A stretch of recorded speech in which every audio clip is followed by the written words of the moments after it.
Hi there, and welcome to my review for Isle of Dogs. So Isle of Dogs is a new film by Wes Anderson, and it premiered at the Berlin Film Festival and won Best Director. It's currently doing very well, received a lot of acclaim, and it really is a film that stands up as one of Anderson's sort of better works.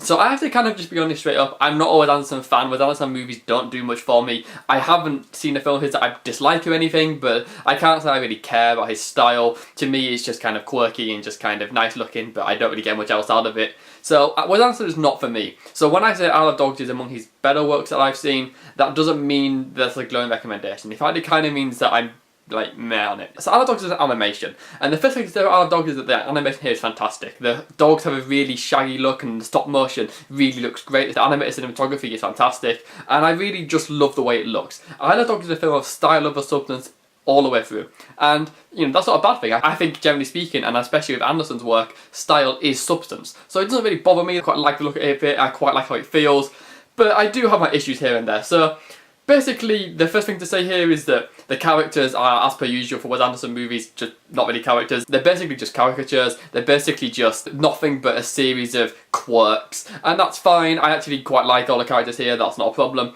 It does lead to some problems, so for example, there's a lot of romantic subplots, and I think none of them work, because at no point do I ever understand why anyone liked anyone else. The characters just kind of love each other because it's quirky, or because there's no reason that I can really tell. So the romance plots, of which there are a few, just don't work like at all, and some of the characters are basically just defined by the fact that they have a crush on someone or someone has a crush on them, which is kind of just lazy character writing. So Isle of Dogs doesn't really have any characters to really get into. It doesn't mean they're not likeable, doesn't mean they're not fun to be around, but it does certainly mean that there's nothing really there behind the surface, which is fine. And my only really massive criticism of Isle of Dogs is this setting, because why is it set in Japan? Literally, the story could be set anywhere and it wouldn't really change the core of the story. The fact that it's set in Japan just seems to be a way to, I don't know. I don't know why it's set in Japan. Does Wes Anderson just think Japan's like quirky or cool or something? I mean, it's weird. There's a few things here that I like about the Japanese setting. I like some of the nods to other movies. There's one Kurosawa music cue which I really loved. But generally speaking, it's just a pretty random setting, and all it does is make the film needlessly complicated, because you have to contrive ways all the time to make the film be English, even though all the characters speak Japanese, and it's so confusing the way they do it. I would have no issue with this film having just been subtitled, but they don't go for subtitles. They contrive interpreters into the plot, or they have the main lead in the Japanese city be an American schoolgirl for reasons which elude me, because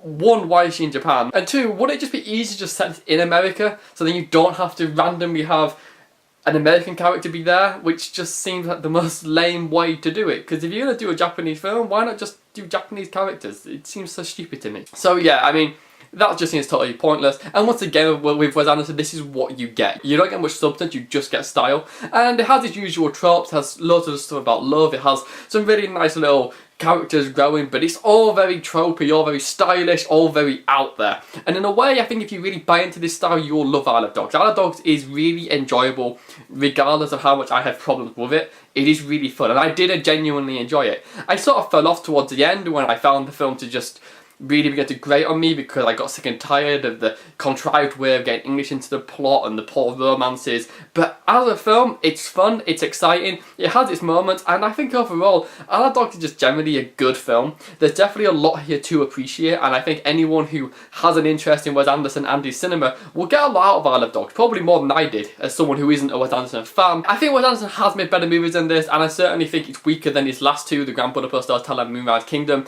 but it's still pretty much solid, it still works. I recommend this basically because everyone apart from me seems to love Wes Anderson, but for me it's just one of those films which I was like, this is fine, I think it's good, I enjoy it, but as soon as I think about it, it doesn't work for me.